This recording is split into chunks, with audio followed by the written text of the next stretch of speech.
Assalamualaikum warahmatullahi wabarakatuh. Alhamdulillahi rabbil alamin. Hamdan yuwafi ni'amahu wa yukafi mazidah. Ya Rabbana lakal hamdu kama yanbaghi li jalalika wa 'azimi sultanik. Subhanaka la nuhsi sana'an 'alaika kama athnayta 'ala nafsik. Walakal hamdu qabla ridha walakal hamdu ba'da ridha walakal hamdu hatta tarda walakal hamdu idza radait.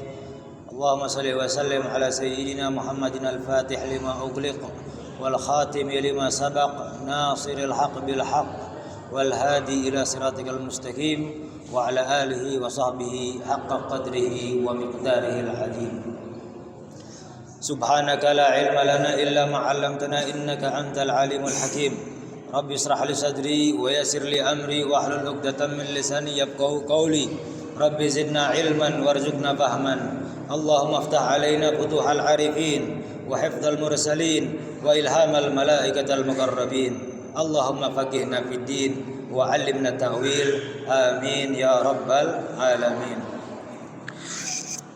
Amma ba'du, yang saya hormati para alim ulama, para habaib, para asatidah dan para guru, juga tokoh-tokoh masyarakat.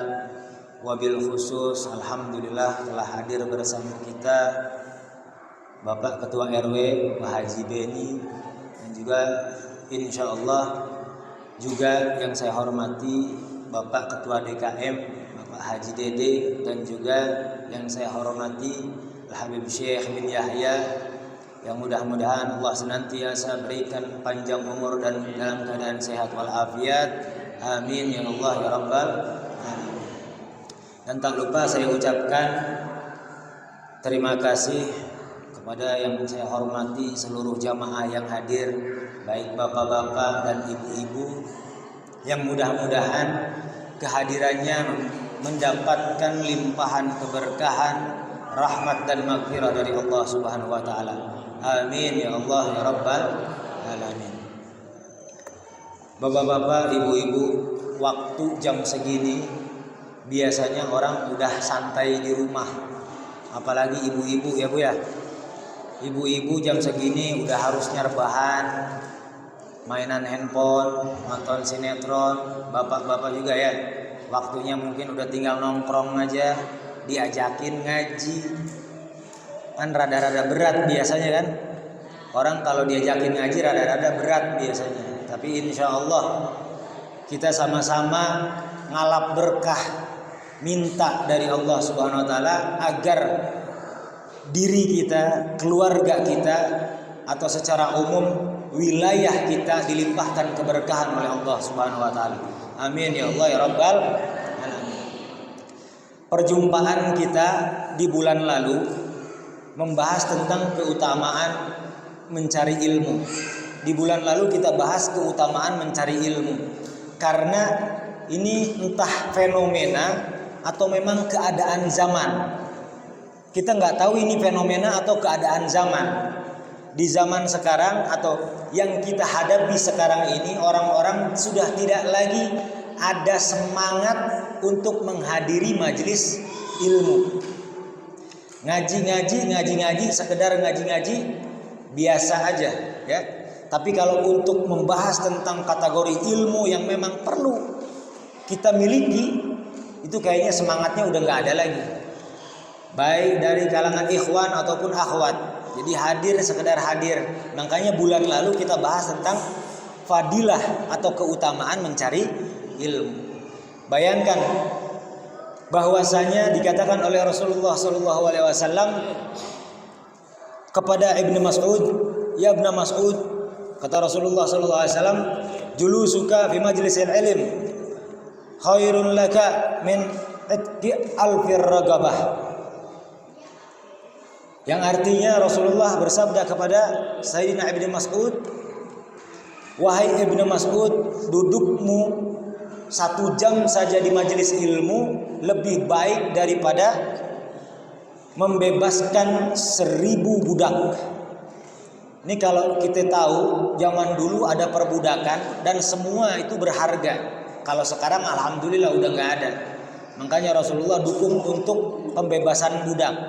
Kalau budak harganya aja misalkan contoh 50 juta dikali 1000 berapa banyak tuh? Banyak dah pokoknya. Pahalanya, pahala sedekah membebaskan budak, duduk 1 jam untuk mencari ilmu lebih baik pahalanya daripada bersedekah taruhlah 5 miliar. Bayangkan ada di antara kita yang sudah bersedekah 5 miliar satu kali? Nggak ada. Tapi dengan duduk di majelis ilmu, Allah catatkan pahala melebihi sedekah 5 miliar. Makanya untuk apa? Untuk cadangan atau tabungan kita nanti kelak di akhirat. Kita semua inginkan surga, insya Allah kita akan masuk surganya Allah. Dengan apa? Dengan pahala-pahala yang kita tabung dari sekarang. Nah, itu. Terus kalaupun memang kita merasa dosa, kan pahala banyak yang Allah berikan tapi kita pun banyak dosa. Dengar baik-baik hadis riwayat Sayyidatina Aisyah. Sayyidatina Aisyah radhiyallahu anha meriwayatkan bahwa man yakhtua atau man intaqala li talibil ilmi atau liyata'allama ilman ghafarallahu lahu qabla an yakhtua. Kata Sayyidatina Aisyah bahwa Rasulullah SAW pernah bersabda, barang siapa berpindah atau inginkan pergi ke masjid atau ke majelis taklim di mana memang niatnya untuk cari ilmu. Kata Sayyidina Aisyah, Rasulullah mengatakan Allah akan mengampuni dosa-dosanya bahkan sebelum dia melangkahkan kaki. Luar biasa. Jadi insya Allah tidak ada yang selesai bubar dari majelis taklim ini kecuali telah Allah ampuni dosa-dosanya. Amin. Ya Allah ya Rabbal Alamin. Dan juga saya ingin memang mengulas tambahan sedikit untuk keutamaan majelis ilmu, di mana dikatakan orang-orang yang memang duduk di majelis ilmu, orang-orang tersebut adalah orang-orang yang memang angkat derajatnya. Allah angkat derajat orang-orang yang mencari ilmu. Karena apa? Karena dikatakan di dalam hadis, ta'allamul ilma fa inna ta'allamahu lillahi khasyatun. Belajarlah ilmu atau carilah ilmu dalam agama, karena dengan mencari ilmu dalam agama itu tanda seseorang memiliki rasa takut kepada Allah Subhanahu wa taala. Jadi dengan mencari ilmu di mana seseorang akan merasakan takut kepada Allah Subhanahu wa taala. Dan juga bayangkan di dalam hadis Rasulullah sallallahu alaihi wasallam menyatakan al-imanu uriyatun, ya, walibasuhu at-taqwa wa zinatuhu al-haya wa thamratuhu al-ilm. Rasulullah sallallahu alaihi wasallam bersabda bahwa keimanan seseorang uryan, ilustrasinya bagaikan dalam keadaan telanjang. Orang punya iman, dia masih telanjang tuh. Kita beriman kepada Allah, kita beriman kepada Rasulullah sallallahu alaihi wasallam. Tapi keimanan itu masih belum ada apa-apanya. Maka apa? Dikatakan libasuhu taqwa.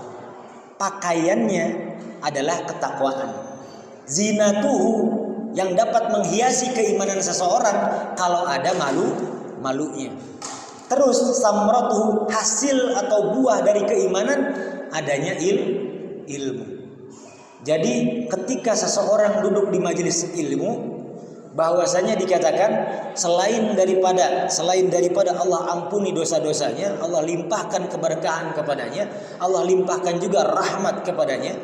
Di mana orang-orang yang memang duduk di majelis ilmu, orang tersebut sedang apa? Sedang mengambil buah atau hasil atau bukti dari keimanan diri seseorang tersebut.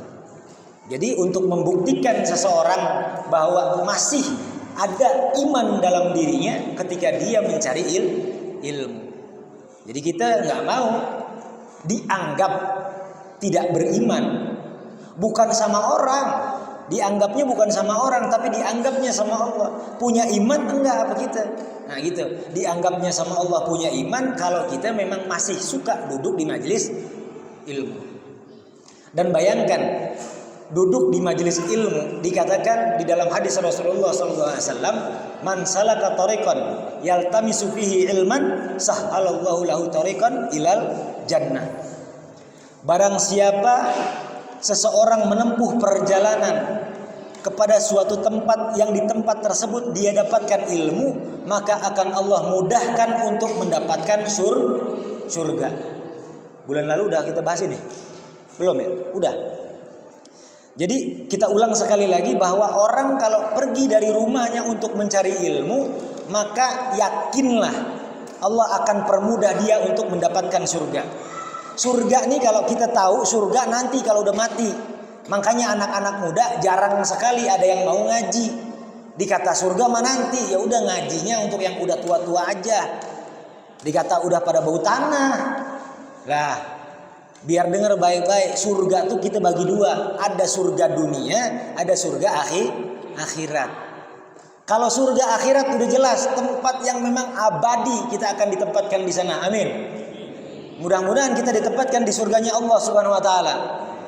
Tapi kalau surga dunia, maksudnya kayak gimana? Surga dunia yang dimaksud adalah kenikmatan tanpa batas sampai kita dijemput dengan kematian. Siapa yang nggak mau diantara kita bahagia di dunianya? Kayaknya nggak ada yang mau angkat tangan, karena semua kita mau bahagia. Kita mau bahagia di dunia, mau, tandanya Allah kasih surga. Kita mau nyaman di dunianya, mau, berarti tandanya Allah kasih surga. Mau sukses di dunianya, mau, berarti tandanya Allah kasih surga. Dan banyak hal lain tentang surga dunia. Keluarganya sakinah, mawaddah, warahmah, rumahnya, tempat yang nyaman baginya, semua diberikan kenikmatan oleh Allah Subhanahu wa taala tanpa dikurangi sedikit pun. Maka kalau orang udah sukanya duduk di majelis taklim, maka di dunianya Allah kasih surga, di akhiratnya udah jelas tidak akan pernah merasakan neraka. Allahumma ja'alna minhum. Mudah-mudahan kita tergolong menjadi orang-orang yang diselamatkan sehingga mendapatkan surga dunia dan surga akhir. Amin ya Allah ya Rabbal alamin. Dan terus kalau kita ngomongin keutamaannya, itu ada lagi keutamaan lain di mana Allah berjanji tentang di mana orang yang duduk di majelis ilmu akan Allah berikan banyak-banyak kebaikan. Kata siapa? Kata Rasulullah. Ini Rasulullah SAW bersabda, man yuridillahi bi khairan yufaqihu fiddin. Barang siapa seseorang yang diinginkan kebaikan oleh Allah Subhanahu wa taala, maka akan Allah fahamkan di dalam agamanya dengan pemahaman yang benar. Jadi banyak orang-orang yang memang paham agama, tapi mohon maaf, banyak pemahaman-pemahaman, apalagi di zaman sekarang, pemahaman-pemahaman yang memang dia miliki, tapi bukan pemahaman yang sebenar-benarnya. Apalagi kalau dibilang, ente kata siapa? Katanya, siapa? Nggak tahu, pokoknya katanya anda pernah dengar. Nah, itu sudah tidak ada sanad keilmuan yang jelas. Katanya dia nggak tahu dari siapa, dari mana dia dapatkan. Nah, makanya dengan duduk di majelis ilmu, insya Allah berikan pemahaman yang benar. Agar apa? Agar Allah berikan kebaikan. Kira-kira kita mau nggak Allah kasih kebaikan? Mau. Kira-kira mau nggak Allah golongkan kita dengan orang-orang yang baik? Mau kan? Kira-kira kita mau nggak ketika Allah datangkan orang-orang yang baik kepada kita? Mau. Cuma satu, duduk di majelis ilmu. Karena memang itu janjinya Allah. Kalau kita mau dikasih kebaikan sama Allah, kebaikan itu banyak. Kebaikan dunia, kebaikan akhirat. Kalau kebaikan dunia, rezeki nggak henti-henti. Rezekinya nggak bakal putus-putus. Rezekinya nggak nungguin habis. Kadang-kadang kita kan kerja 1 bulan, ujung-ujungnya gajian, belum 1 bulan udah habis. Ada banyak orang kayak begitu, kerja mau udah capek, pas gajian seminggu udah nggak punya uang lagi, terputus rezekinya kan itu. Ada yang usaha kadang-kadang berjalan usahanya, kadang-kadang bangkrut atau mungkin sepi jualannya, kan begitu. Kita maunya bagaimana? Kita maunya jualan terus lancar jualannya, kerjaan ketika ada hasil gaji dan terus bertahan sampai bulan berikutnya, atau bahkan lebih lagi dengan menabung ada lebihnya. Kita inginkan itu, kuncinya satu, duduk di majelis ilmu, paham tentang agama. Hikmahnya apa? Ada hikmahnya. Allah berikan rezeki secukupnya karena kita belum tahu ilmunya. Kenapa? Allah takut kita terjerumus kepada hal-hal yang justru nantinya haram bagi kita. Justru Allah sayang kalau Allah hanya mencukupi kita hanya kebutuhan sehari-hari aja. Belum dilebih-lebihin sama Allah. Kenapa? Karena Allah takut justru kalau kaya, kalau dikasih rezeki yang melimpah tanpa ilmu, justru dengan kekayaannya tidak digunakan sesuai syariat. Jadi masih bersyukur aja dulu kalau masih hanya cukup, belum dikasih kaya. Tapi pengen kaya. Siapa kira-kira yang nggak mau kaya di sini? Nggak ada. Yang nggak mau kaya di sini ada nggak, Bu? Ngantuk, Bu? Pengen kaya apa enggak? Pengen kaya kan? Pengen nggak? Nggak diem-diem aja udah orang kayak kaget, ya kan? Jangan kaget, ini si Chandra nih yang dulu waktu kecil di sini nih, si Chandra ya. Jadi jangan tegang-tegang amat. Memang caranya ngajinya memang begitu ya. Cuma kira-kira Anda pengen tanya, di sini ada yang pengen kaya apa enggak? Hah? Anu pada diem aja, pada kagak mau kaya berarti ya? Ini yang laki-lakinya bapak-bapak pengen kaya apa enggak? Semangat, Bu. Laki-lakinya bapak pengen kaya, ibu-ibunya kagak semangat, berarti kagak dikasih kaya ntar. Tanya sekali lagi, dah pengen kaya apa kagak? Pengen kaya berarti. Insya Allah, mudah-mudahan Allah kasih kekayaan. Tapi ada tapinya nih. Kalaupun Allah kasih kekayaan untuk kita, mudah-mudahan kekayaan yang diridhoi oleh Allah Subhanahu wa Ta'ala. Kita minta kekayaan tuh jangan berhenti. Ya Allah kasih aku kaya ya Allah, jangan berhenti. Karena takutnya dikasih kekayaan yang justru Allah murka dengan kekayaan yang diberikan. Terus bagaimana dong? Minta, ya Allah berikan kami kekayaan yang kau ridhoi ya Allah. Jadi setiap doa itu kalau kayak kita minta rezeki, ya Allah limpahkan kepada kami rezeki yang kau ridhoi ya Allah. Jadi begitu. Kalau ngedoa itu biar minta yang diridhoi sama Allah Subhanahu wa Ta'ala. Tapi kalau orang-orang yang duduk di majelis ilmu, cinta untuk hadir di majelis ilmu, tenang aja. Kenapa? Karena di dalam hadis Rasulullah SAW mengatakan, Innallaha takaffala li talibil ilmi birizqihi. Sesungguhnya Allah akan menjamin untuk orang-orang yang cintanya majelis ilmu, menjamin apa? Menjamin rezekinya. Nggak usah minta, Allah kasih. Ya. Nggak usah minta, Allah bakal kasih. Luar biasa, nggak pakai minta langsung dikasih. Karena Allah sayang. Makanya kalau kita udah cinta sama duduk di majelis ilmu, nggak usah minta, dah datengin rezeki sama Allah. Nggak bakal putus tuh rezeki dari Allah SWT. Cuman, ini keutamaan majelis ilmu. Ngajinya ngaji yang kayak gimana?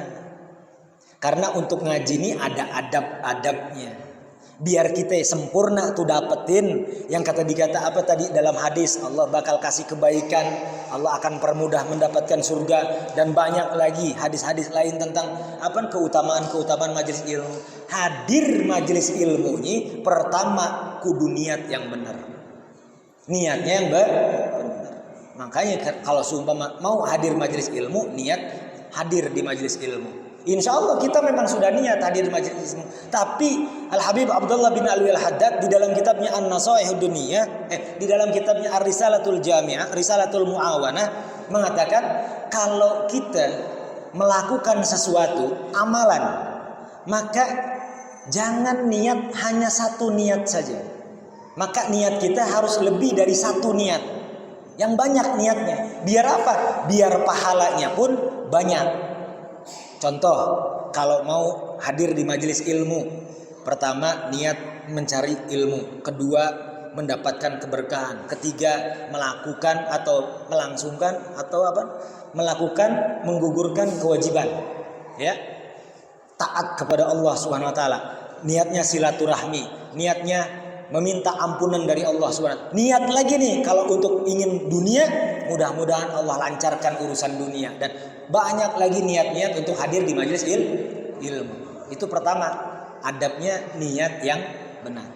Kedua, kalau ngaji, kalau hadir di majelis ilmu, usahakan dalam keadaan berwudu. Usahakan keadaan berwudu. berwudu. Karena kita nggak tahu apa manfaatnya. Tapi manfaatnya luar biasa. Ketika seseorang hadir di majelis ilmu, yang berwudu dengan yang tidak berwudu, itu kalau dibilang dari pahala aja berbeda. Ya, kebanyakan orang-orang yang lebih banyak mendapatkan laduni, ilmu yang lebih banyak, pemahaman yang lebih banyak, bahkan Allah berikan taufik untuk mengamalkannya, itu karena dia jaga wudunya ketika hadir di majelis ilmu. Bahkan kasih sayang atau rahmat dari Allah Subhanahu wa taala diberikan untuk orang yang hadir majelis ilmunya dalam keadaan berwudu. Karena itu ada adab-adabnya. Terus dilanjut lagi, adab-adab majelis ilmu itu duduk menghadap kiblat. Alhamdulillah, ya kan? Semua di antara kita menghadap kiblat, itu salah satu adab-adabnya. Satu yang terakhir, adabnya mencari ilmu itu ketika kita duduk di majelis ilmu, ya, dengarkan dengan betul-betul ilmunya. Karena ilmu itu, ilmu yang memberikan bukan al-faqir, bukan saya. Ilmu yang memberikan bukan saya. Bu, yang ngasih ilmu itu bukan saya hanya menyampaikan. Apalagi kita mah junior. Dulu kecil mungkin pada kenal kita anaknya Umi itu, suka lari-lari di gang-gang sini, ya kan? Lah segala ngajar-ngajarin di sini sekarang. Benar. Ana sering bicara, ana sering bilang sama teman-teman jamaah yang biasa hadir mingguan, ana sering bilang, boleh ditanya, bahwa ana tidak ada niat mengajar. Ana tidak ada niat untuk menggurui, tidak ada niatan untuk itu. Tidak ada bermaksud untuk menggurui siapapun. Kita hanya duduk bersama mencari ilmu, mencari keridhaan Allah Subhanahu wa taala. Kita sama-sama, kita bareng-bareng. Makanya ketika kita dengarkan, itu adalah pertanda di mana Allah berikan hidayah untuk kita semua. Hidayah dari Allah Subhanahu wa taala kalau sudah kita terima, bayangkan hidayah itu rahasia hidayah. Kan yang kita tahu hidayah itu jalan yang lurus. Hidayah itu adalah di mana Allah berikan agar kita merubah diri dari keburukan untuk menjadi baik, atau dari yang baik menjadi yang lebih baik. Yang kita tahu hidayah itu. Tapi kalau kita telusuri lebih dalam lagi, hidayah yang diberikan oleh Allah Subhanahu wa taala itu adalah merupakan hadiah. Ya, bayangkan susunan katanya aja mirip-mirip. Hidayah dengan hadiah. Jadi kalau Allah kasih hidayah, tandanya Allah ingin berikan hadiah. Banyak orang-orang yang tidak mau terima hidayah. Pada dasarnya dia nggak mau dikasih hadiah sama Allah Subhanahu wa taala. Naudzubillahi min dzalik. Orang-orang sombong. Orang-orang sombong itu orang-orang yang nggak mau terima hidayah. Karena pada dasarnya hidayah itu hadiah dari Allah Subhanahu wa taala. Hadiah apa? Coba bayangkan. Salah satu susunan yang menyerupai lagi hadawah, walaupun diganti ianya dengan waw. Hadiah yang Allah berikan ketika orang menerima hidayah dari Allah Subhanahu wa taala, yang pertama nih kalau dibilang salah satunya minimal lah, hadawah itu adalah ketenangan, kenyamanan.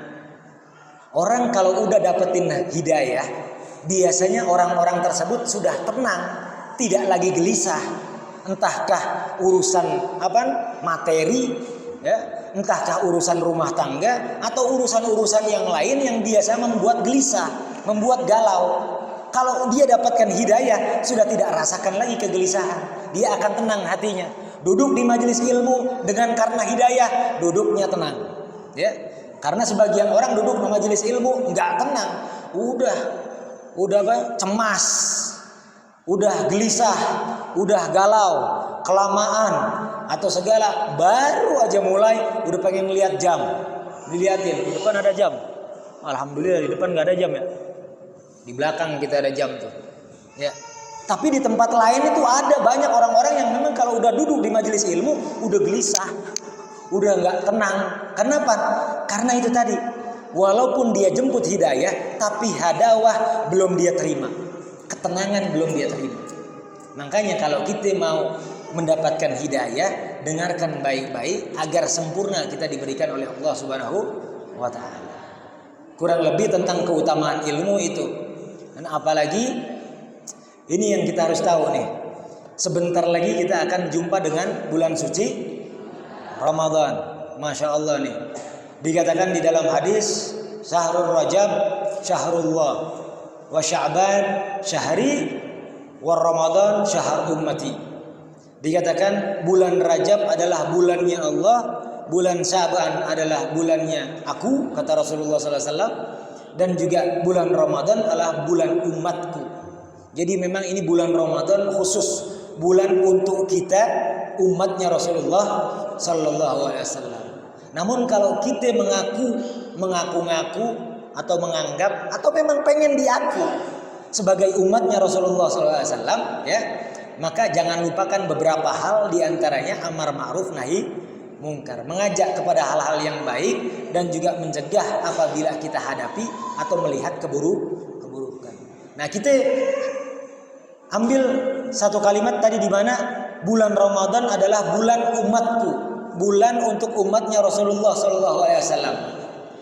Di mana ketika kita ingin berjumpa dengan bulan Ramadan, dikatakan oleh para ulama termasuk di dalam kitab An-Nasaih Diniyah dan juga dikatakan oleh Al-Habib Salim bin Abdullah bin Umar Asy-Syatiri bahwa menyambut bulan suci Ramadan adalah salah satu bentuk amal soleh. Habib Salim menyatakan bahwa menyambut bulan suci Ramadan adalah salah satu bentuk amal soleh. Jadi bentar lagi kita mau jumpa dengan bulan Ramadan. Pertama minimal, kata Habib Salim, minimal dikatakan sebagaimana para ulama menyatakannya, orang mau menyambut bulan suci Ramadan minimal dia punya rasa senang, rasa bahagia ketika jumpa dengan bulan Ramadan. Rasa senang karena apa? Karena untuk menunjukkan rasa syukur kita kepada Allah Subhanahu wa taala. Rasa syukur kepada Allah karena masih dikasih umur bisa sampai ke bulan Ramadan. Jadi kalau kita menyambut bulan suci karena bahagia ketika Allah berikan umur panjang agar berjumpa dengan bulan Ramadan, ya, itu adalah bentuk amal soleh. Karena berapa banyak orang-orang yang tidak lagi jumpa dengan bulan Ramadan. Kita nggak tahu nih masih ada berapa minggu ke depan.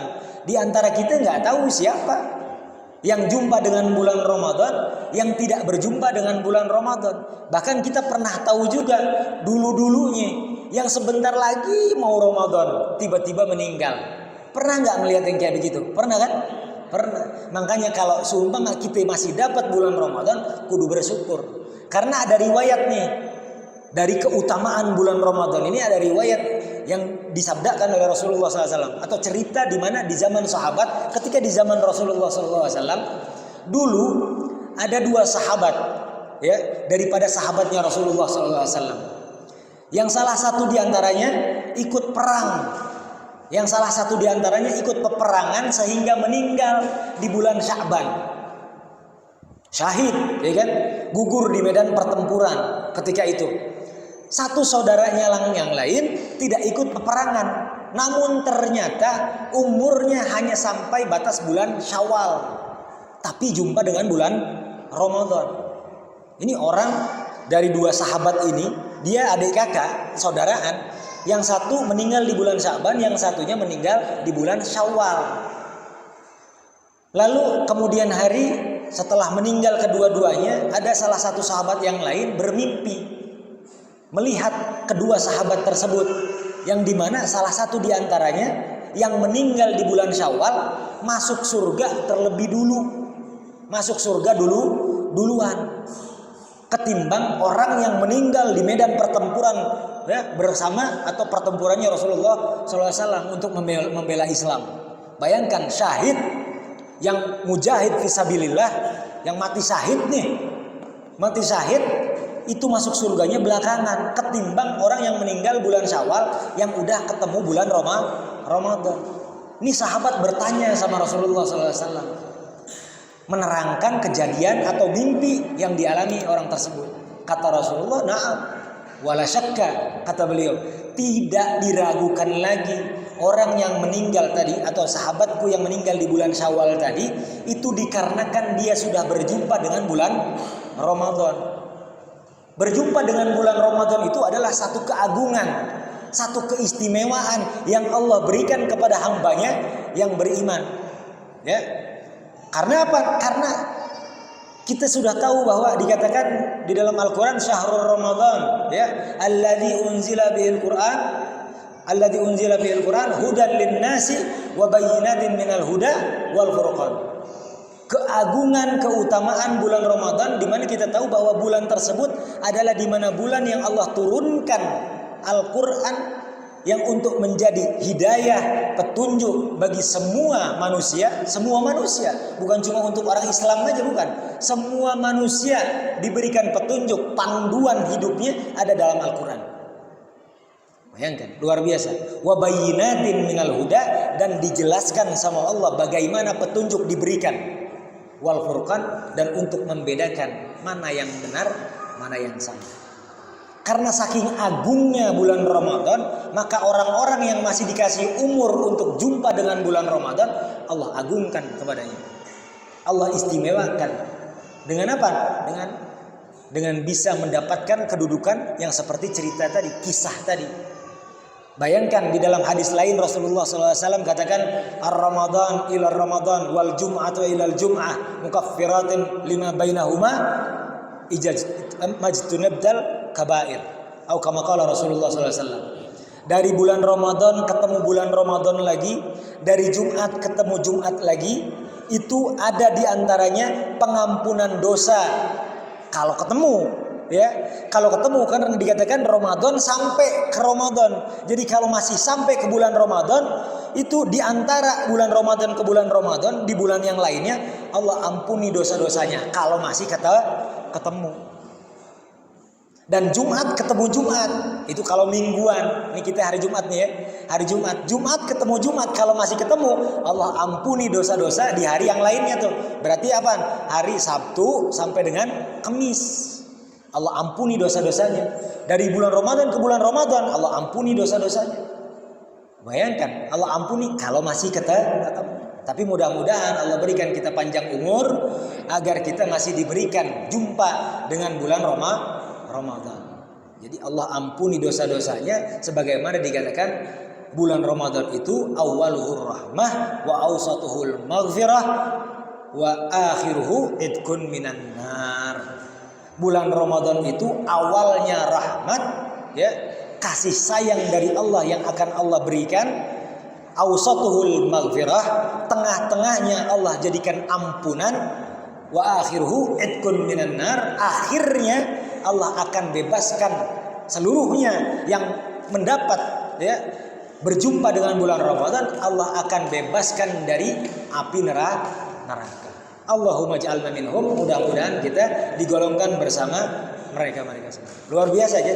Jadi bulan Ramadan itu, dan salah satunya ketika kita menyambutnya salah satu amal soleh. Dikatakan oleh Al-Imam Ibn Hajar Al-Haytami di dalam kitab Az-Zawajir, barang siapa man yatamanna ala zawalir Ramadan minal kabair.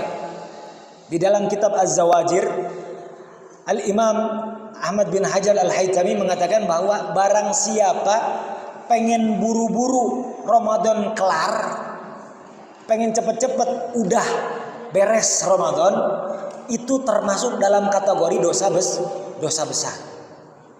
Ini biasanya kejadian kalau udah 10 hari lagi pengen lebaran, udah pengen buru-buru mudik, bener gak? Udah pengen buru-buru lebaran, nastar udah jadi, Bu. Kue nastar udah jadi nih. Opor udah siap-siap, pengen bikin ketupat, ya. Bapak-bapak udah siap-siap, ya kan? Udah pengen terima THR, pengen masuk mall, pengen belanja dan lain sebagainya. Pengen buru-buru Ramadan kelar. Udah capek puasa, ya kan? Udah pengen buru-buru makan, ya kan? Kumpul keluarga. Hati-hati, ya, hati-hati. Di dalam kitab Az-Zawajir dikatakan kalau pengen buru-buru Ramadan kelar, pengen cepet-cepet Ramadan beres, itu termasuk dosa besar. Dari kapan kita pernah tahu? Aneh dulu nggak tahu, beranggapan pengen buru-buru cepet aja ya. Ramadan kalau udah deket lebaran, kalau masih awal-awal masih anget-angetnya tuh, yang namanya sholat taraweh aja udah sampai belakang. Ya, panjang tuh salat tarawih.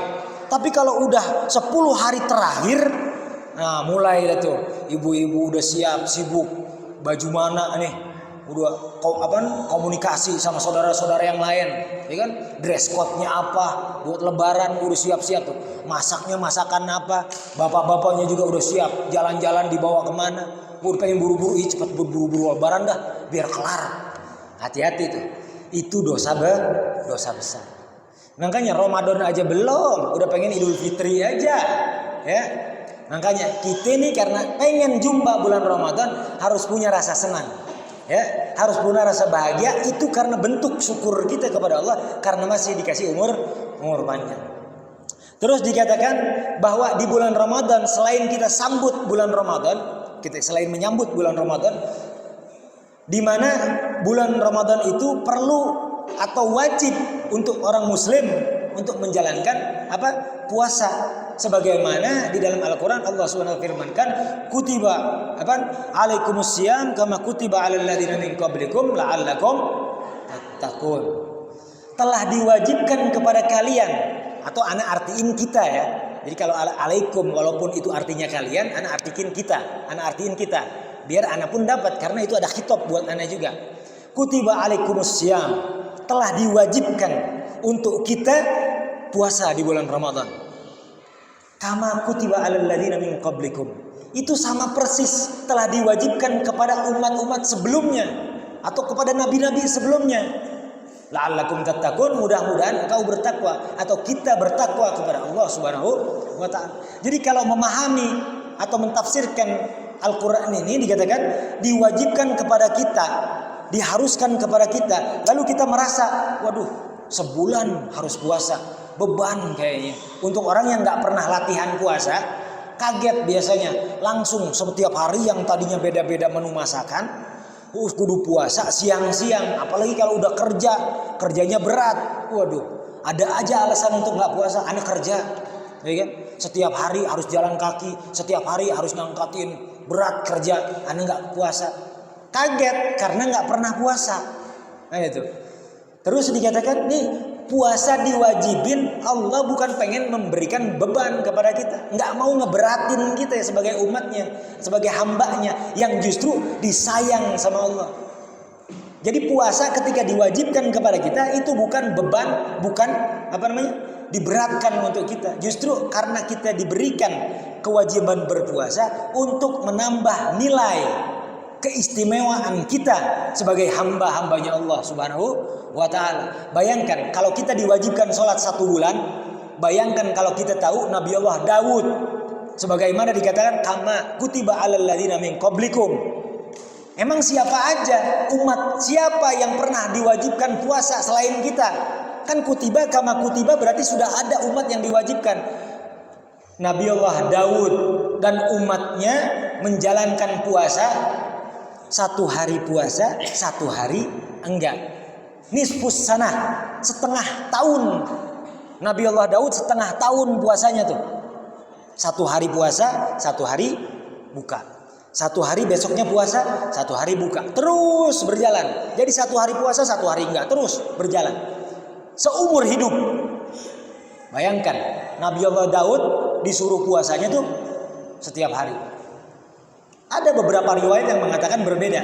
Nabi Allah Adam, dari Nabi Allah Adam nih, kita taunya puasa udah untuk Nabi Muhammad aja sama umatnya. Nabi Adam kita dulu nih, moyang kita ya, Nabi Adam diwajibin puasa. Tapi kapan Nabi Adam puasanya?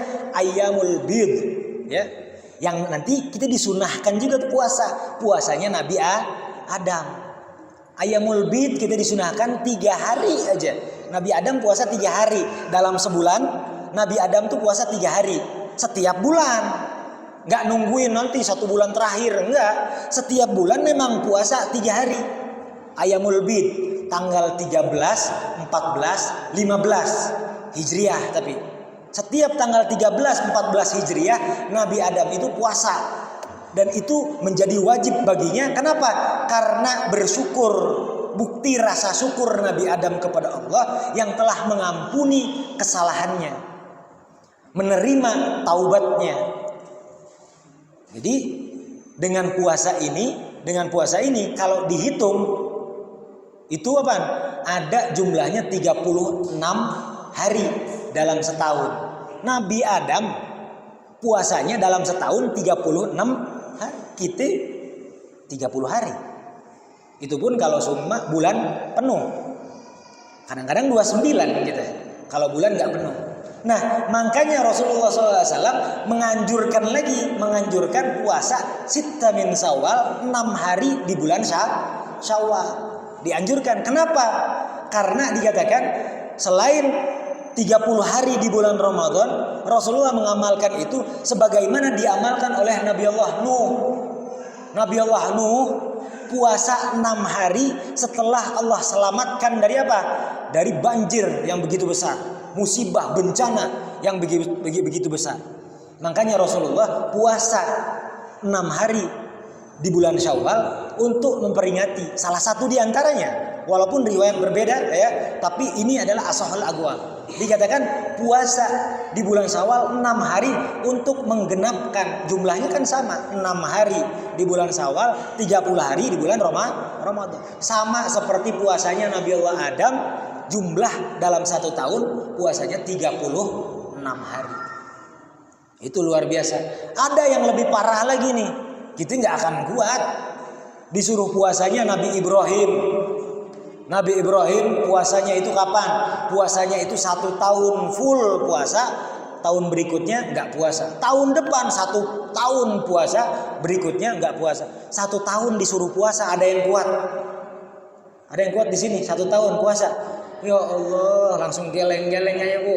1 tahun, saban hari kudu puasa. Gimana? Pikiran kita kalau udah puasa, kalau gitu nggak kerja, ya kan? Ini kebanyakan nih orang puasa mempeng-mempeng puasa. Siang-siang dijadikan waktu tidur. Mentang-mentang ada ustadz yang bilang tidurnya orang puasa ibadah.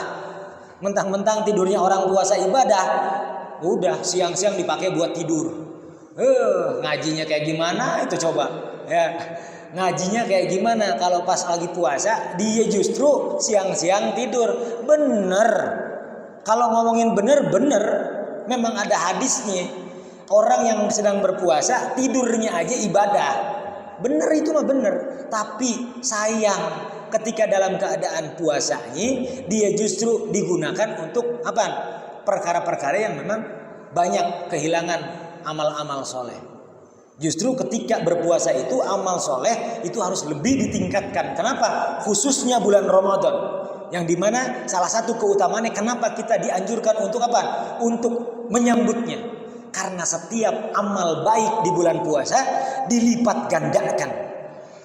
Lipat gandanya itu bukan main-main, 70 kali lipat.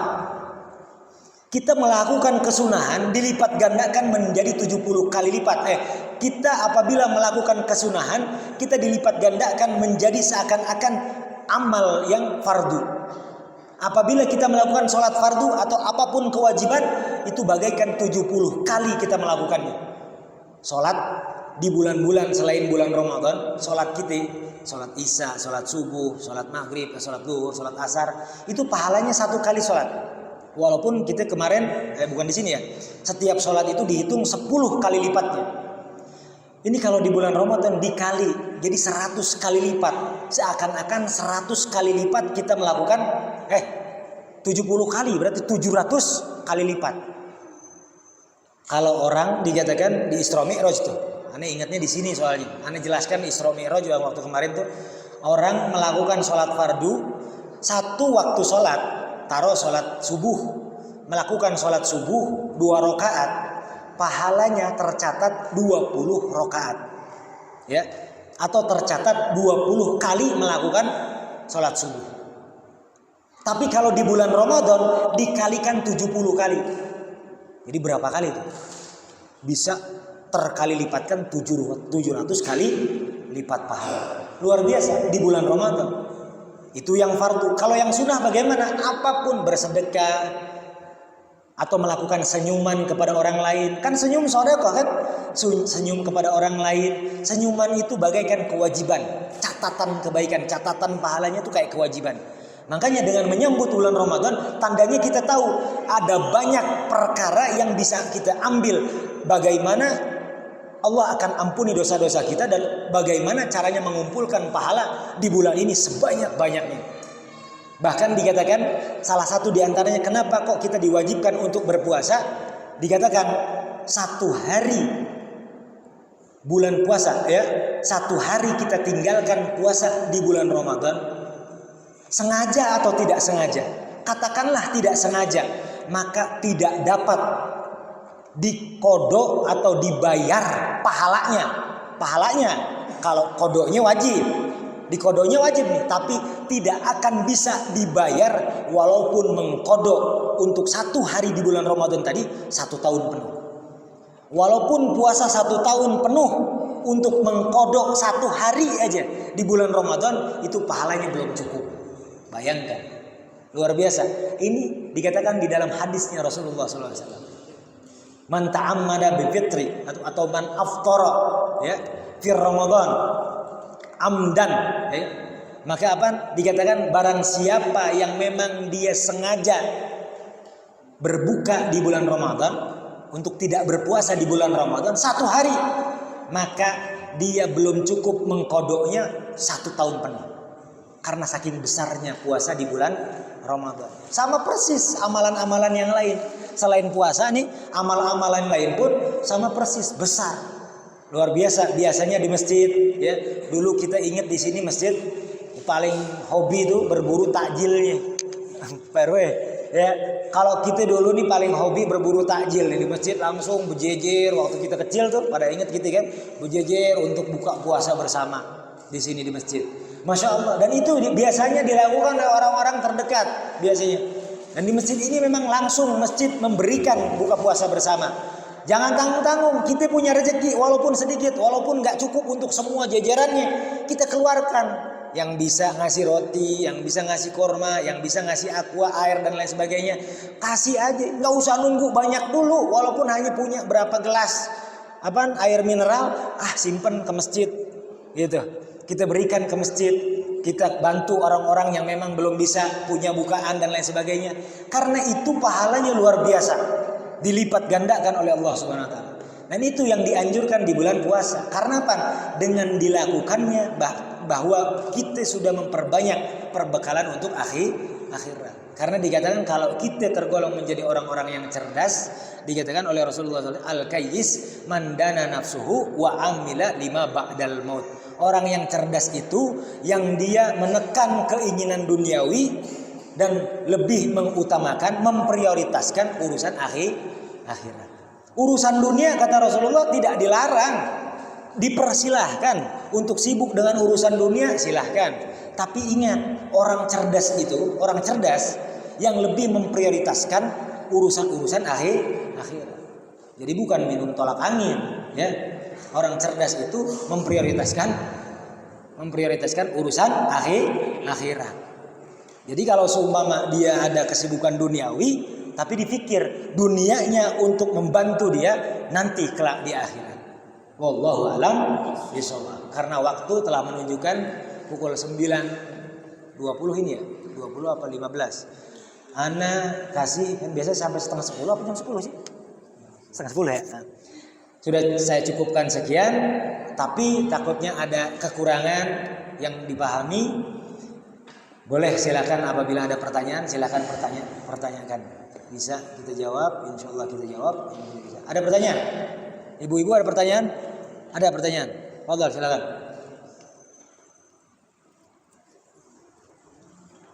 Ini insya Allah kita di waktu yang akan datang, mudah-mudahan Pak RW mohon izin, caranya nggak seperti ini lagi.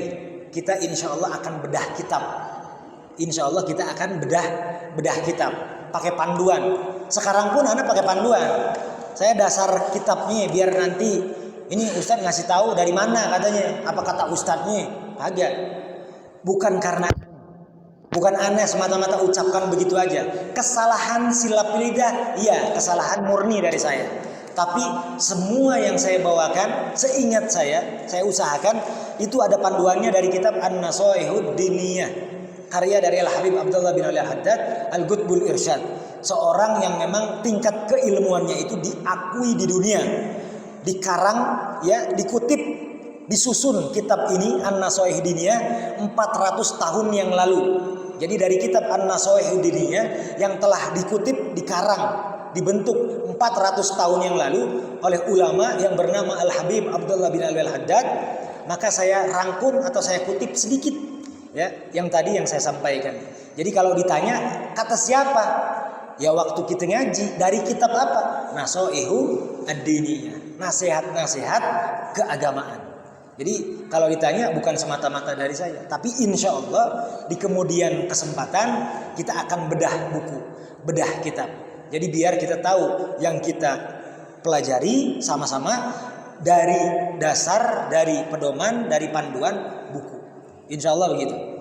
Mohon izin Pak RW ya. Insya Allah. Terus silakan pertanyaan. Waalaikumsalam warahmatullahi.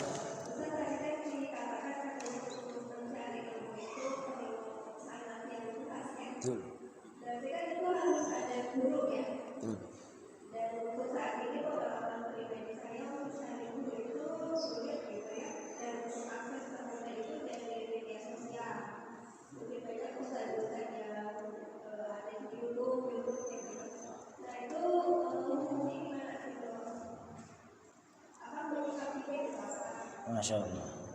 Udah gitu. Masya Allah. Pertanyaan bagus dan memang ini zamannya zaman YouTube memang. Zaman video ya. Taklimnya langsung di rumah. Datang sendiri guru-gurunya ke rumah masing-masing. Tapi datangnya di layar. Nongol langsung ya.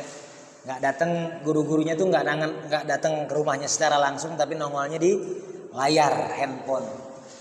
Masya Allah, ini pertanyaan luar biasa bagus. Dikatakan oleh para ulama, salah satu diantaranya Al-Imam Al-Ghazali, man la syaikha lahu fa syaikhuhu asyaiton.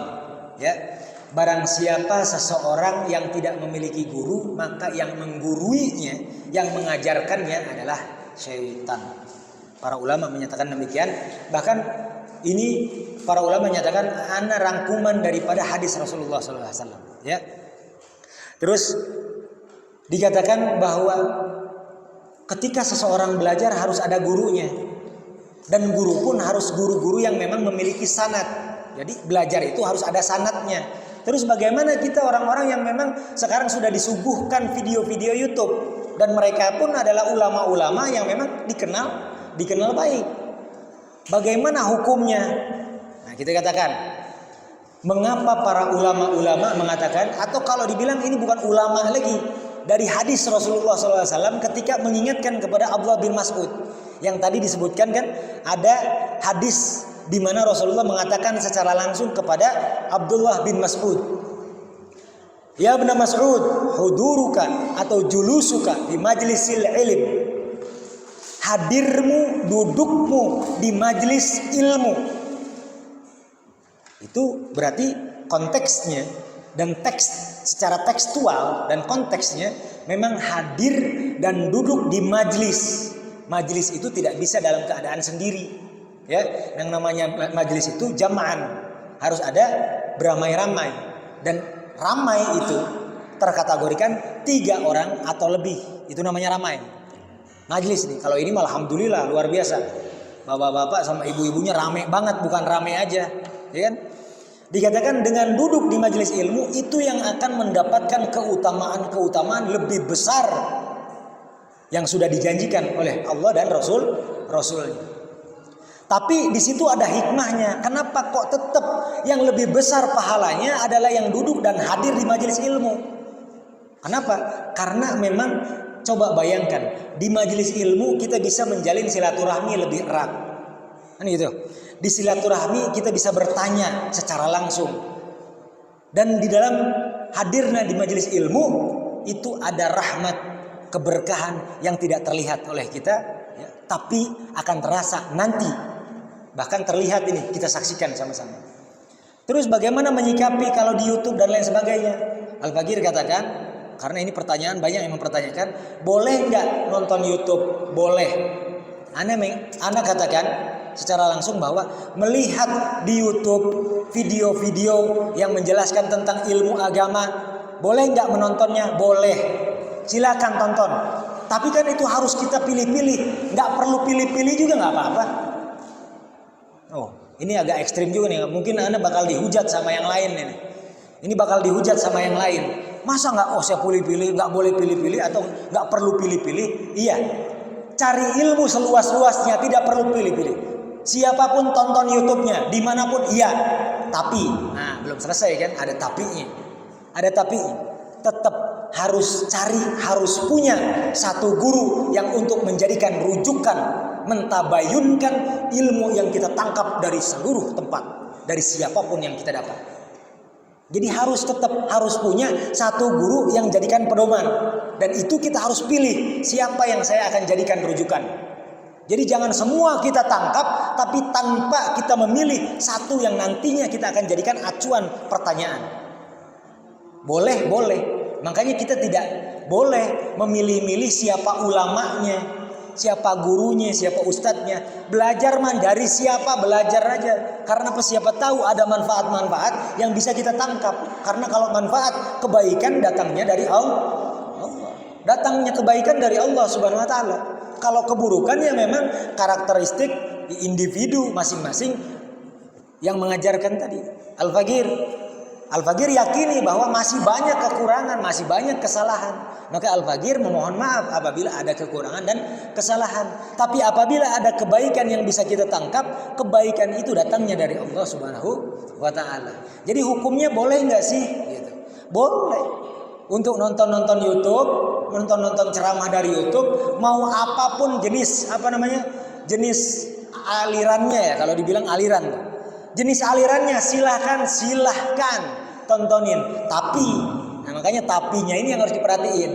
Tapi kita harus punya satu guru pilih yang untuk nanti di kemudian hari menjadi rujukan, tabayun apa yang pernah kita tangkap, yang pernah kita dapat. Karena kalau tidak ada guru tadi, maka tadi seperti ulama katakan, fasyaihuhu syaitan. Maka yang mengguruinya adalah setan. Yang menjadi bahan rujukannya adalah setan. Silakan, Anda nggak bakal pilih-pilih mau siapa, mohon maaf ya, alirannya yang sekarang terkenal kan aliran inilah itulah, Anda nggak mau sebutin juga sih sebenarnya. Kalau organisasi kan ada organisasi Muhammadiyah, Persis, Nahdlatul Ulama, organisasi. Kalau aliran banyak lagi kan, kita tahu dalam hadis Rasulullah udah bilang nanti umat Muslim itu sayati zaman yatafarraqu ummati ila 73 firqatan. Nanti umatku ini akan terbagi menjadi 73 golongan. Kama qala Rasulullah sallallahu alaihi wasallam. Jadi golongan ini, aliran ini ada jadi 73 golongan, bayangkan. Tapi yang selamat cuma satu, Ahlus Sunnah wal Jamaah. Kalau organisasi yang tadi yang 3 di Indonesia yang kebanyakan, ada yang lain lagi nggak? Organisasi banyak kan di Indonesia ya? Organisasi Islam itu banyak. Dan golongan pun lebih banyak gitu. Organisasi Islam banyak, golongan pun lebih banyak. Tapi kata Rasulullah SAW, yang selamat Ahlus Sunnah wal Jamaah. Apapun bentuk organisasinya. Ya ini aliran. Makanya Anda nggak mau pilih-pilih. Siapapun silahkan. Kalau itu ilmu bagus, ambil. Karena dikatakan di dalam hadis, khudh masafa da'ma kadar. Kata Rasulullah SAW, khudh masafa da'ma kadar. Ambil yang baik, buang yang buruk. Jadi siapapun, ya. Jadi nasihat keilmuan dari siapapun datangnya kita ambil. Bahkan dari anak kecil sekalipun, bahkan dari orang yang memang kita anggap tidak benar sekalipun. Ada orang yang kita tahu dia memang nggak pernah ngaji, tapi kayak ngomongnya bener, gitu. Dia nggak pernah ngaji, tapi kok ngomongnya bener, ambil. Kenapa kita harus pilih-pilih? Kan itu, ambil. Kita nggak boleh pilih-pilih.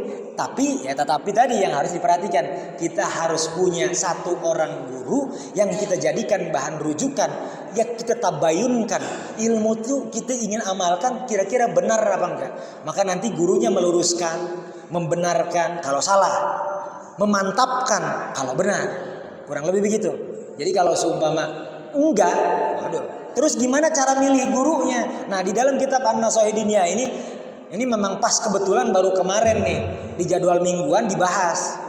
Milih guru itu jangan buru-buru. Milih guru jangan buru-buru. Wah, ini guru saya, baru melihat aja udah langsung ini guru saya akan jadikan guruku, ya kan? Terus jadikan tabayun langsung ya. Udah gitu ta'assub, fanatik. Udah pokoknya manulain, pokoknya eta.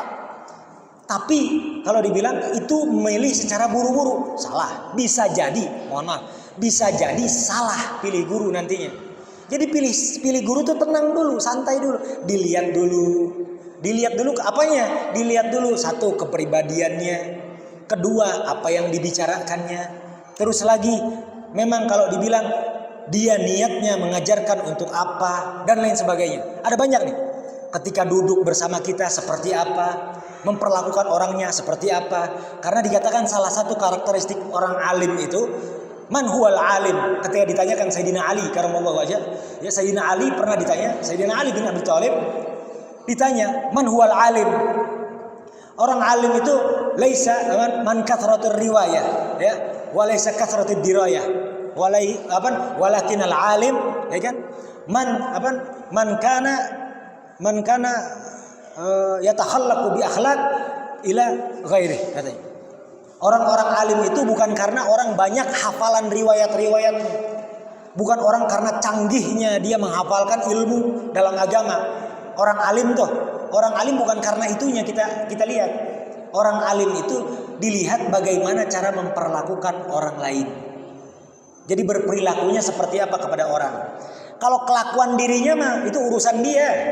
Tapi bagaimana memperlakukan orang lain itu yang memang nantinya pantas dijadikan guru. Salah satu diantaranya di kitab Nashihidinnya dikatakan seperti itu. Jadi boleh Buya. Jadi mencari seorang guru itu penting. Tapi kalau untuk mencari ilmu dimanapun dipersilahkan. Boleh-boleh aja. Baik. Ada pertanyaan lain nggak? Ini bapak-bapaknya nggak ada pertanyaan. Ibu-ibu nggak ada pertanyaan lagi Bu. Nggak ada yang aneh Bu yang tadi. Nggak ada ya. Alhamdulillah nggak ada yang aneh ya. Insya Allah mudah-mudahan kita dapat pahami seluruhnya. Bapak-bapak nggak ada pertanyaan juga. Alhamdulillah kalau gitu. Mudah-mudahan duduknya kita di majelis apa? Ada. Masuk atau tanya kalau ada mah. Satu lagi aja deh ya.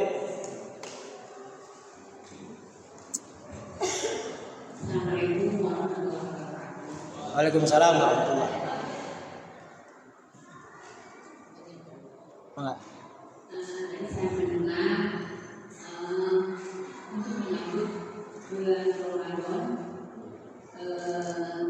itu tadi ada anjuran atau mana yang dia kerjakan. Nah, karena kan beberapa untuk bulan Ramadan hal-hal yang terbaik untuk menyambut bulan Ramadan yang harus dilakukan saat itu apa saja? Sambut marhaban. Hal-hal yang harus dilakukan untuk menyambut bulan Ramadan ini dengan kegiatan atau ibadah apa saja? Ini maksudnya yang terima kasih. Assalamualaikum warahmatullahi wabarakatuh. Waalaikumsalam. Ini pertanyaan bagus. Hal-hal apa saja? Kalau tadi kan dianjurkan untuk yang salah satu diantaranya bersyukur. Terus hal apa yang memang perlu dilakukan?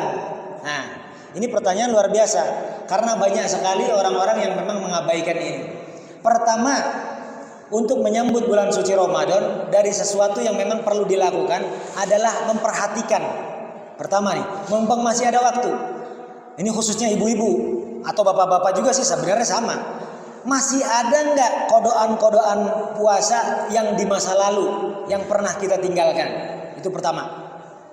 Jadi kalau dibilang hukumnya apa? Wajib mempersiapkan atau menyambut bulan suci Ramadan apabila kita masih ada kodok-kodok puasa yang belum terbayarkan di Ramadan sebelumnya. Itu mempersiapkan. Kalaupun memang tidak ada kodoan-kodoan Ramadan yang di bulan-bulan atau tahun-tahun sebelumnya, maka dilihat lagi persiapan kita bulan Ramadan. Kalau misal kita adalah orang yang punya penyakit mah. Anak dulu begitu tuh, masih punya penyakit mah. Atau diantara kita ada asam lambung, GERD dan lain sebagainya. Tes dulu, persiapkan kita. Takutnya nanti pas bulan Ramadan segala ya alasannya kena serangan lambung, ya berhenti puasa langsung nggak makan kaget. Makanya persiapan dulu dengan apa? Dengan puasa Senin Kemis, ya sebelum bulan Ramadan. Batasnya kapan? Batasnya sampai nisfu Sa'ban. Kalau udah nisfu Sa'ban nanti udah nggak bisa lagi karena nggak ada puasa sunnah. Bahkan makruh puasa sunnah setelah nisfu Sa'ban. Kalau sebelum nisfu Sa'ban latihan puasa sebelum Ramadan. Ya syukur-syukur ya alhamdulillah kalau memang udah biasa puasa Senin Kemis. Ya. Kalau belum biasa puasa, maka latihan sebelum ketemu bulan Ramadan, latihan puasa dulu. Itu salah satunya. Jadi masih banyak lagi nih Bu ya. Untuk menyambut bulan suci Ramadan, salah satunya adalah di mana memperhatikan masih ada kodok puasa enggak. Kalau kodok puasa, walaupun setelah nisfu Sa'ban masih boleh puasa. Jadi kalau untuk yang sunnah sebelum nisfu Sa'ban, kalau yang sunnah. Tapi kalau yang kodok puasa, walaupun setelah nisfu Sa'ban, silahkan masih boleh kodok. Kodok dulu, kenapa? Nah ini kenapanya nih. Kenapanya nih harus perhatiin. Ini harus benar-benar diperhatiin karena banyak sekali atau kalau dibilang lebih banyak orang yang nggak paham tentang ini. Kalau orang dulu tahun lalu, dan jangan ngomong dulu, biar nih kita tahu dulu. Tahun lalu dan tahun sebelumnya dia punya kodok puasa. Taruhlah 1 hari atau 10 hari. Sekarang tahun berapa? 2025. Sebelumnya 2024, sebelumnya lagi 2023. Kalau tahun 2024 tidak punya kodok puasa, ada 10 hari misalkan, maka dia harus segera mengkodoknya sebelum datang puasa di tahun ini.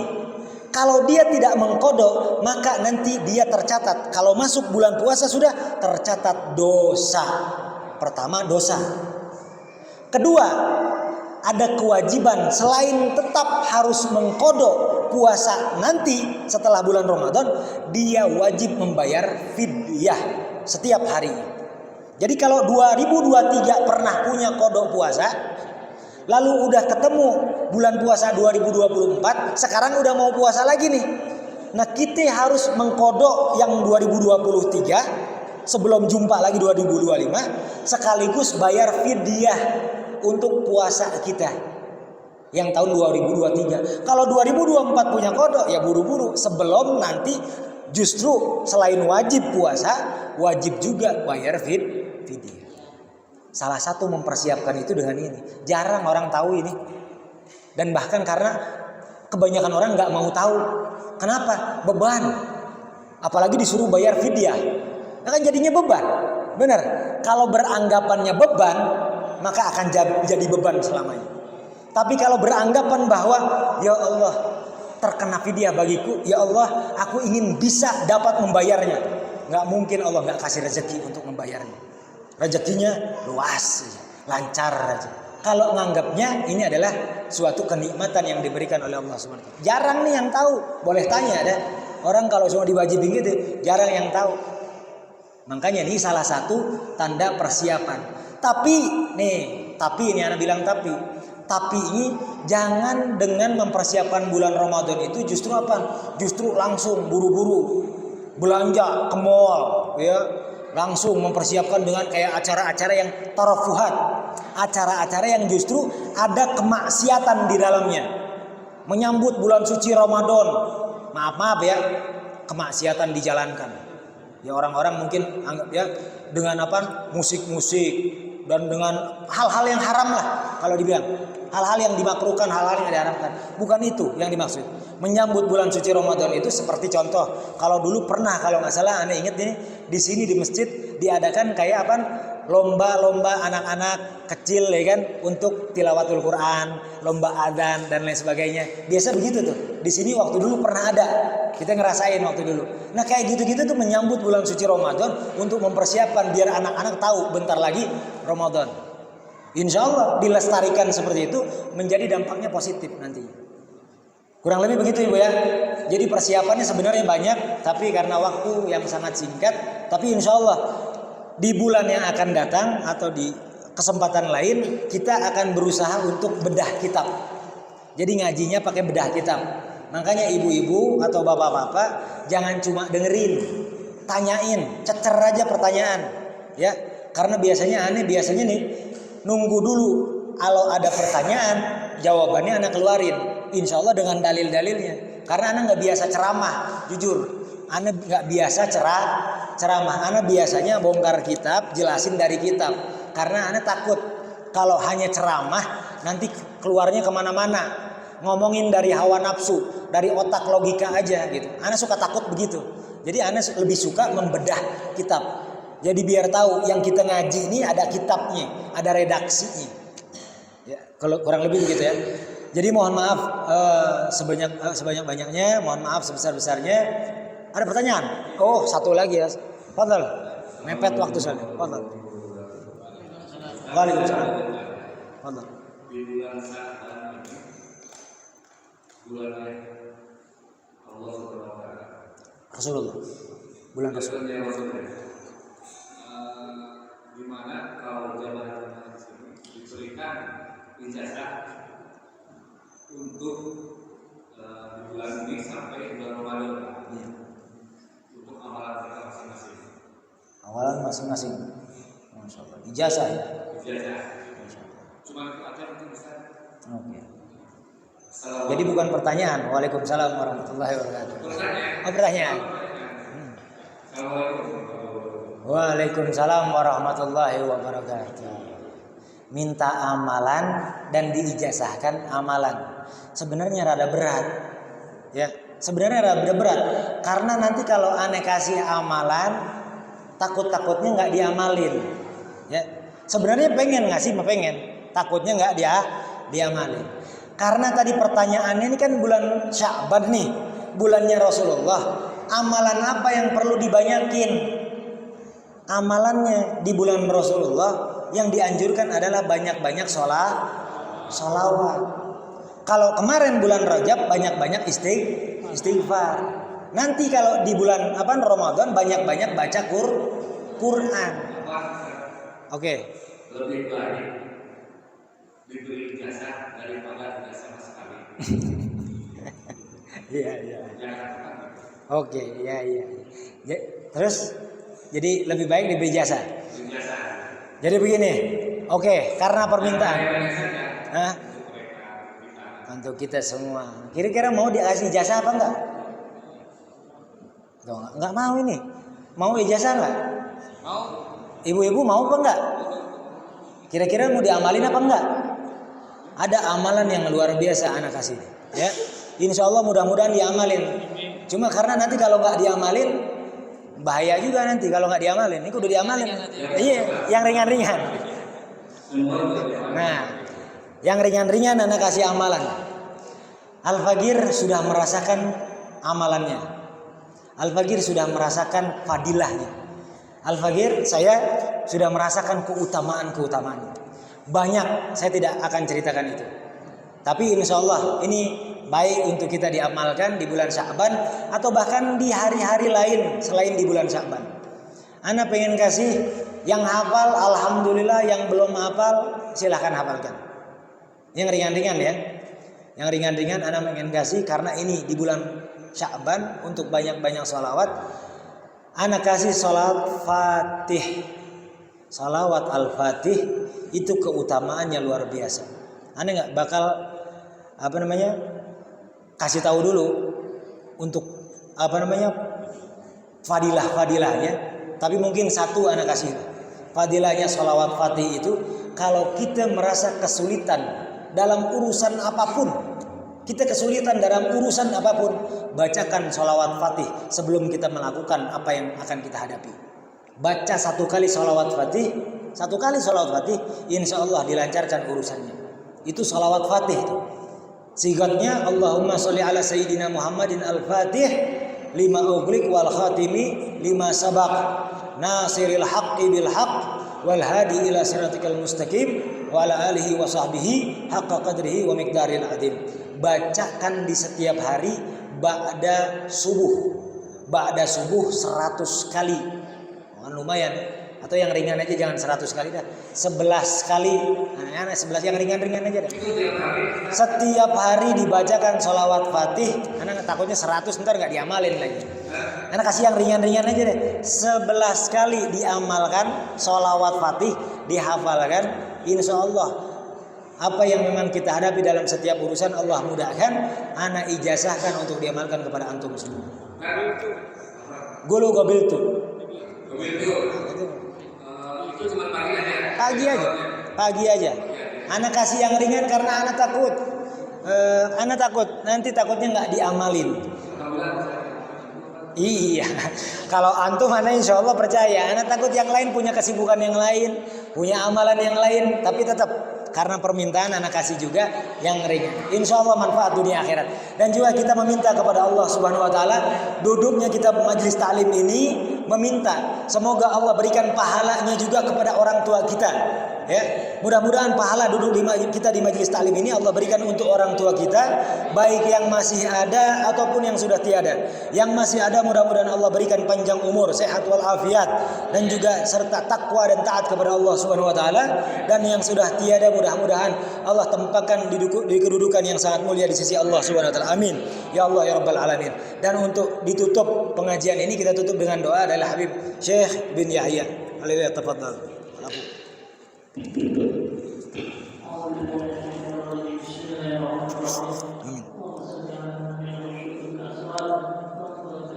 Amin.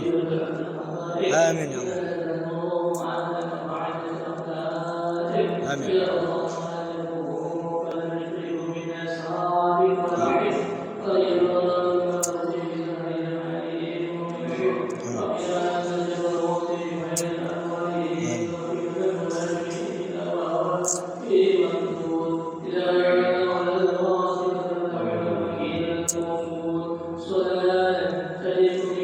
Ya Allah.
Alhamdulillahirrabbilalamin, telah selesai pengajian kita.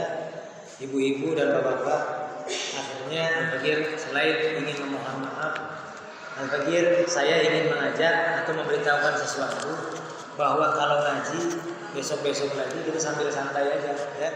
Takutnya duduk ngajinya tegang. Kan kalau semua kita mah udah pada kenal kalau masalah ya. Orang teman main semua kan ya. Teman main di sini atau mungkin senior-senior ibu-ibu yang di sini nih, ibu-ibu yang saya hormatin semua dulu nih.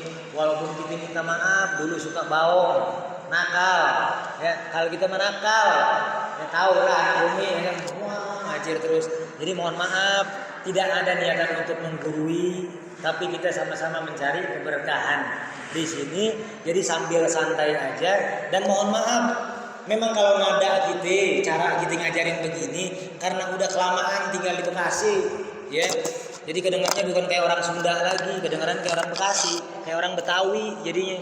Jadi mohon maaf, insya Allah kalau sering-sering di Bandung, sering-sering lagi, ya, bahasa Sundanya kembali lagi. Insya Allah kayak orang Bandung deh gitu, ya.